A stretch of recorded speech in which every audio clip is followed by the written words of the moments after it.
90-second video on the registry website, as well as available to the foundation and others, that kind of highlights what the registry is doing. There's a lot we do, and we want to make sure we get that out to persons with ALS and caregivers, that this is what we're doing. And so that video will be coming out within the next few months. So in conclusion, the registry is a lot more than just counting cases. We do a lot more, like I just mentioned, whether it's a biorepository, whether it's connecting patients with clinical trials and studies, there's a lot. And so with the biorepository being one of the largest inclusions or components of the registry being launched this year, that's something we are really, really stressing to kind of go ahead and ramp that up, because we want to go ahead and have those individuals donate their samples for research. We added the GUID, which I mentioned.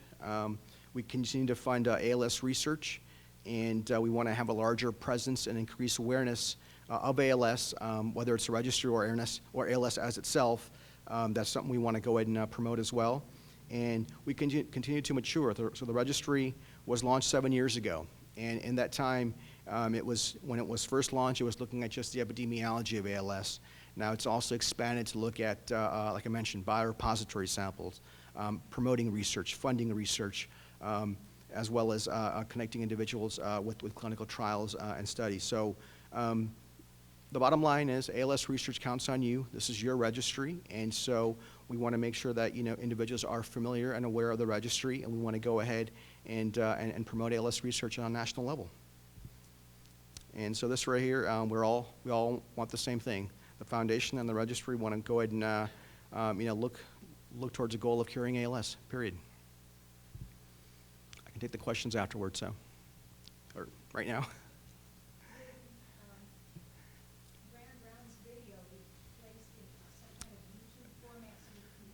Yes. It will be will be also saved, and so will be available for viewing afterwards. There's another component. It's called Beyond the Data.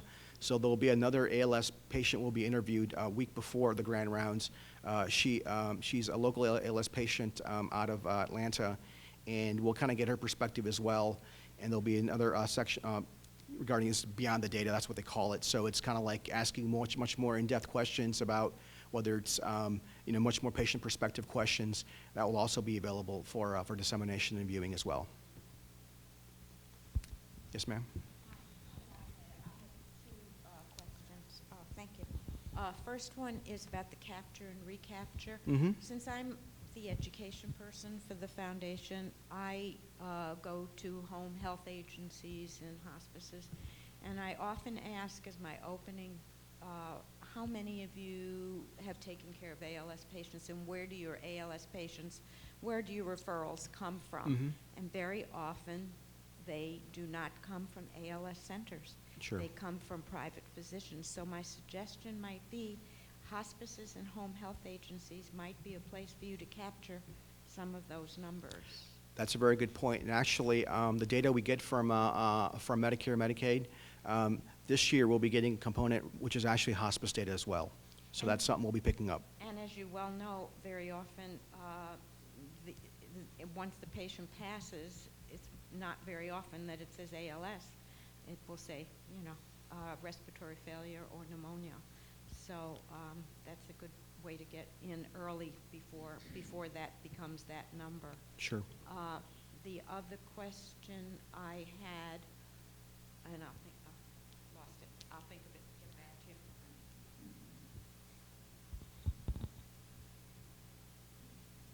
Yes, ma'am. First of all, I just want to thank you so much for coming. I know this is such great and important information. Oh, yes, sorry. And this might fall under the umbrella of the environmental exposures, but I was wondering if any of the surveys are specifically looking at exposures to diet over the course of time. Because I know, like, the United States isn't as strictly regulated as far as FDA food, and I know there's this emergence of GMOs in our foods and pesticides and glyphosate, which is a lot of vaccines. Mm-hmm. Harmful. I was just wondering if you're looking specifically at that. So we're not specifically capturing any sort of dietary information on any sort of surveys. There is a survey on pesticides exposure and so forth, but nothing on the diet specifically. There's something called the microbiome, which has really taken off in research in the past few years.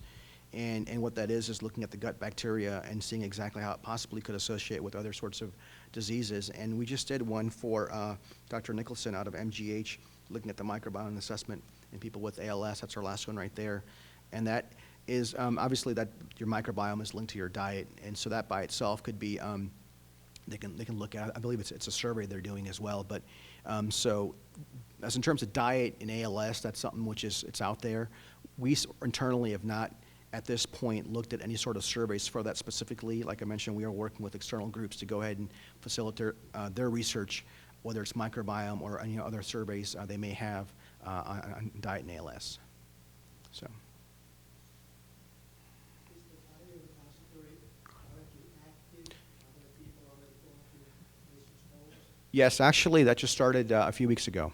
So we launched in January, and we wanted to have 1 or 2 month kind of like collection of individuals who've consented to receive information. And so the first in-home collections have just begun. It's probably right. There's actually been more new people who've joined the registry who've signed up as opposed to people who are already in the registry. So we want to go ahead and increase that number of individuals who are currently in the registry. I believe right now we have less than 100 so far. That's currently, so we want to go ahead and ramp that up to get it up to 325 or 350, total of 675 per year. This year is a little bit abbreviated because of the fact that it started in January 1, and the government's fiscal year is over September 30th, and so it'll be a shortened period of collection for at least for this year right here. But for next year, we want to go ahead and ramp that up and go ahead and get the full allotment of collections for 2018. And I would add that the foundation has all the information. If you speak with your patient or family advocate, we have all that information in file. And if there's any sort of, if you go to the website, so what the website, if someone kind of comes into their dashboard and they've forgotten their password, they can always call. We can always help you reset that password. With anything when it comes to security, there was when it was first launched, they wanted to do, I think it was like a 1 month or a 2 month password reset. We're like, no, it can't be a 1 or 2 month password reset. People are going to be very upset. So we pushed a 6 month password reset to go ahead and have individuals not have to reset their password at least for 6 months. So, but if there's any sort of questions you have regarding opting in, you can always email us or go ahead and give us a call. Yes, I ma'am. remembered what my second question, it was about the repository and about collection of tissue donation. If we are collaborating in that, is there going to be a cap, a number of people that you have the ability to do the autopsy? So you mean the postmortem collection? Yes. Every year we'll go ahead and assess the actual, whether we're going to increase it or decrease it. It's just too soon this year to see exactly what sort of numbers we're going to have for future. We want to go ahead and get more data in-house and look at the sampling scheme for all the collections, for the collection itself, and try to figure out exactly if we have to go ahead and increase it. Postmortem collections are kind of expensive, so there's a lot of processes to collect as well as to go ahead and transport, and more importantly to store. And so our brain samples are being stored at the Boston VA. The Boston VA is the same organization that does research on CTE, chronic traumatic encephalopathy with athletes, as well as VA veterans who've got ALS, as well as other sorts of diseases too. Yes, sir. Dr. David, thank you for joining us today. Really appreciate it. Basically, for many, many years, we talked about a prevalence of about 46 per 100,000 and an incidence of 1 to 2 per 100,000, which has been around, I think it was from Rochester, Minnesota, Mhm. and Olmsted County, Mm-hmm. looking at that. And basically, you have hit basically the same Yeah. sweet spot. Yeah. I was wondering how you put that together. You have a lot more data, but how did you get it so right?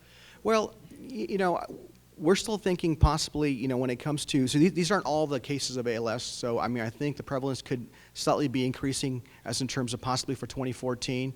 So what you saw in Minnesota, that particular area right there, I think is somewhat relevant to exactly what we're seeing as well. So that the data are being, as in terms of being predictable and being relevant and being consistent, which is important. So, but I believe that particular portion of the population is also, and in Minnesota as in terms of diversity-wise, not as diverse as the entire U.S. as well. And so I think the prevalence will be inching up slightly for 2014, 2015, and so forth. So, but keep in mind, so as the prevalence is increasing, we're not seeing ALS as in terms of increasing by a disease by itself. We're just doing a better job in capturing the cases itself. So that's also a take-home message. So, you know, it's one of those things. When the first report came out, I think the prevalence was like almost 3.9 or 4 per 100,000, and it's slowly been inching up. And that has to do with the fact that we're doing a better job of doing case ascertainment, as well as persons with ALS are living a lot longer as well. So, great. Thank you.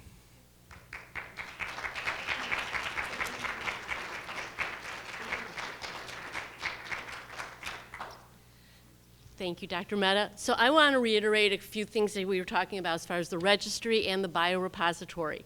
At the end of the presentations, Cara Gallagher is out at a table that has all this information about the registry and the biorepository. If you haven't enrolled, she is available to enroll you today. But also pick up the flyers that we have about the biorepository and the registry so that you have it on hand, you have that good reference to refer to. So we are going to take like a 2-second little break while Dr. Wolf gets everything, her presentation loaded up. Maybe a good time if someone needs a little break in the hallway to go to the ladies' room or men's room. And then we're going to get started probably within the next few minutes. Thanks.